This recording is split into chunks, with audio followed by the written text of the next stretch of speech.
अपना निचोड़ के अच्छे से दे दी है रक्षित के पापा को। वो जो है अपना रायता बना रहे हैं बैठ के, और वो काफ़ी अच्छा रायता बनाते हैं। और तो बस उसके बाद ये 2-4 बर्तन थे, कुकर वगैरह जो कि घी वगैरह मैंने बॉईल की थी, इनको भी मैं जो है मांज दूंगी। और साथ के साथ जो है आज मैं अपना सारा काम कंप्लीट करके चल रही हूँ। ऐसा नहीं कर रही हूँ कि पहले जो है मतलब होता है ना कि काफ़ी बार ये हो जाता है कि नहीं कपड़े धुल जाए उसके बाद ही बाकी काम हो।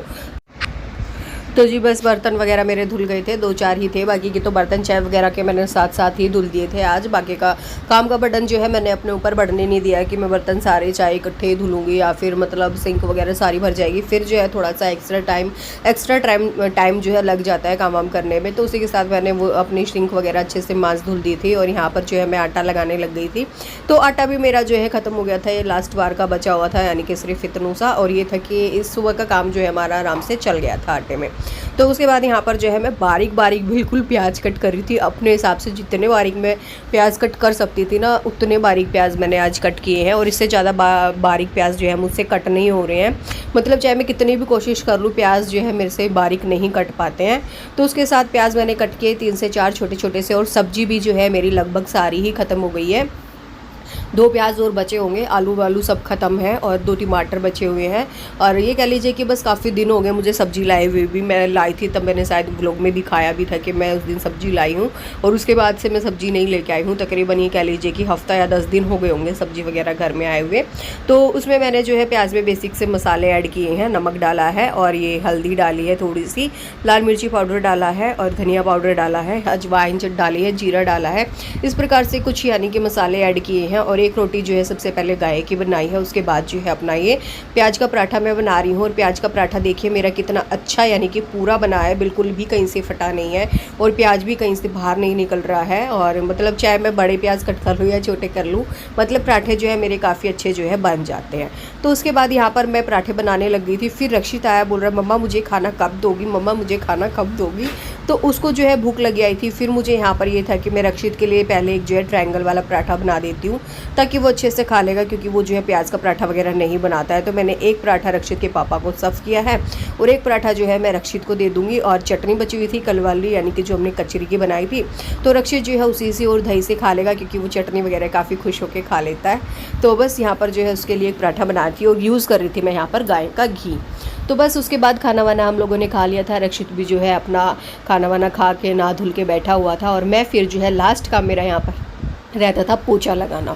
कपड़े वगैरह भी मेरे धुल गए थे ऑलमोस्ट सारे ही। और जो है मैं बाहर वाले रूम में जो है पोछा लगा आई थी। किचन में भी जो है मैंने पोछा लगा दिया था। सबसे पहले जब भी मैं पोछा लगाती हूँ तो मंदिर वाले रूम में पोछा लगाती हूँ, उसके बाद किचन में लगाती हूँ, तब कहीं आकर जो है मैं अपने बेडरूम में पोछा लगाती हूँ। ये मेरा डेली का रूटीन रहता है कि मैं इस प्रकार से मतलब झाड़ू पोछा करती हूँ। और जब मैं झाड़ू निकालती हूँ फ्रेंड्स, तब भी मैं ऐसे ही शुरू करती हूँ, क्योंकि मैं अपनी झाड़ू जो है मंदिर वाले रूम में ही रखती हूँ। तो ये रहता है कि उसी रूम से झाड़ू उठाती हूँ और उसी रूम से स्टार्ट कर देती हूँ। और कहते हैं ना कि मंदिर वाले रूम की सबसे पहले साफ़ सफाई होनी चाहिए, तो उसी हिसाब से। बट अभी इन दिनों में चाहे मैं कितनी साफ़ सफाई कर लूँ, कोई मतलब लगता नहीं है कि हुई है। मतलब ये कह लीजिए कि क्योंकि मेरा जो मंदिर वाला रूम है उसकी सारी ही पुट्टी वगैरह झड़ रही है। और हमने तब से मकान में यानी कि बनाया है, और जब से शिफ्ट हुए हैं तब से पेंट वगैरह भी नहीं कुछ करवाया है। तो बस ये था कि मतलब पुट्टी वगैरह करवा कर ऐसे ही जो है छोड़ दिया था कह लीजिए। तो बस ये था कि बाहर वाले रूम में सीलन वगैरह आ रही है, काफ़ी ज़्यादा वाइट झड़ता है। चाहे मैं सुबह झाड़ू निकाल लूँ या मैं शाम को फिर से झाड़ू निकाल लूँ, तो झड़ के जो है बहुत सारी पुट्टी वगैरह निकल कर आती है। उसी के साथ साथ जो है मैंने पोछा लगा लिया है इस वाले रूम में लगभग सारा ही। घर में पोछा वगैरह लग गया था। अब हो गया है दोपहर का टाइम, तकरीबन 3 बजे के आसपास का। तो कपड़े वगैरह मैंने सुखा दिए थे, और मैं बोल रही थी जैसे कि बारिश आने वाली है। तो एकदम से मैं लेट गई थी और मेरी आँख भी लग गई थी, ऐसा लग रहा था कि नींद आ रही है। बट एकदम से कूड़े वाली गाड़ी आ गई, तो होता है ना कि मतलब मीठी मीठी नींद आ रही होती है और सोने की इच्छा होती है कि हाँ चल नींद आ रही है। बट कच्ची पक्की नींद थी, और जैसे ही कूड़े वाली गाड़ी ने हॉर्न दिया तो मैं एकदम से भाग के उठी, क्योंकि कूड़ा काफ़ी सारा जो है घर में इकट्ठा हो रहा था, और फिर इधर उधर डालो तो ज़्यादा अच्छा भी नहीं लगता है। बट क्या करें, कभी कभी मजबूरी हो जाती है, तो ये रहता है कि नहीं आती है तो कहीं नहीं इधर उधर डालना भी पड़ जाता है। बट मेरा भी 2 दिन का कूड़ा काफ़ी इकट्ठा हो रहा था, पूरी ही डस्टबिन जो है ऊपर तक थूक चुकी थी। तो मैं कूड़े वाली गाड़ी को कूड़ा डालने के लिए उठी, और फिर मैंने देखा कि मौसम की बारिश जो है आने ही वाली है 1 आधे सेकेंड में।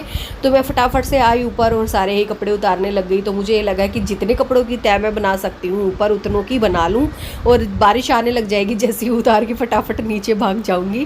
क्योंकि एक महिला जो होती है, कह लीजिए कि एक लेडीज़ जो होती है वो यही सोचती है कि उसका काम किस तरीके से वो कर पाए, किस तरीके से वो जो है काबू कर सकती है। तो बस यहाँ पर जो ये चुंदड़ी मैं अपने लिए लेके आई थी, तो इस पर जो घोटा पट्टे की लैस थी ये थोड़ी सी ख़राब हो गई थी, तो बस इसको जो है मैंने पूरा ही निकाल दिया है। अब जो इसके पल्लों को मैं तुरप लूँगी, और ये वाला कलर मुझे काफ़ी ही पसंद है। और ऐसा एक मेरे हस्बैंड जी मेरे लिए सूट भी लेके आए हैं, पर्पल कलर का है, दिखाऊंगी जब भी मैं सिलूँगी, अभी जो है मैंने उसको नहीं सिला है।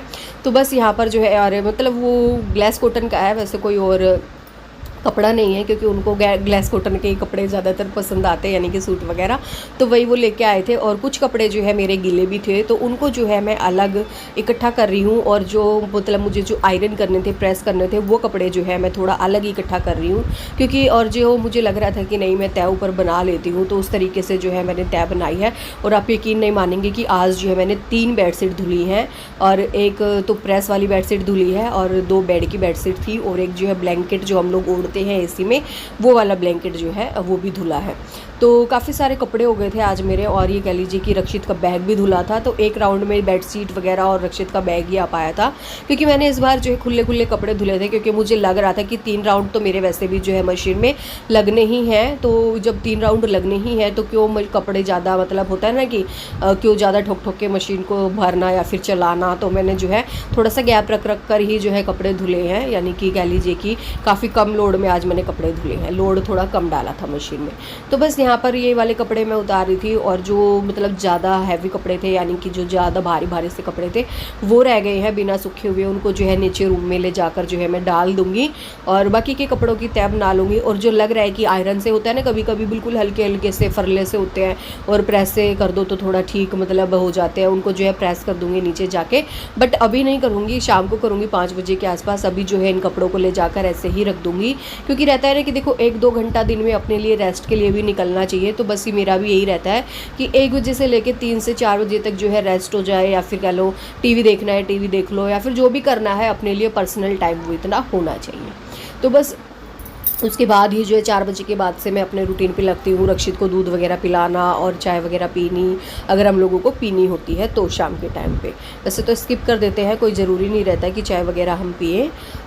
तो जी ये था एक छोटा सा व्लॉग आप लोगों के लिए, होप करूँगी पसंद आया होगा। पसंद आए तो वीडियोस को लाइक करें, शेयर करें, मेरे चैनल को सब्सक्राइब जरूर कीजिएगा, ताकि हर वीडियोस का नोटिफिकेशन आप लोगों को मिलता रहे। बेल आइकन को ऑन कीजिएगा। और ये था एक छोटा सा व्लॉग। अब मैं मिलूँगी आप लोगों से कल एक और नए व्लॉग के साथ। तब तक के लिए बने रहिएगा मेरे चैनल पर अपने प्यार और स्नेह के साथ। Thank you for watching my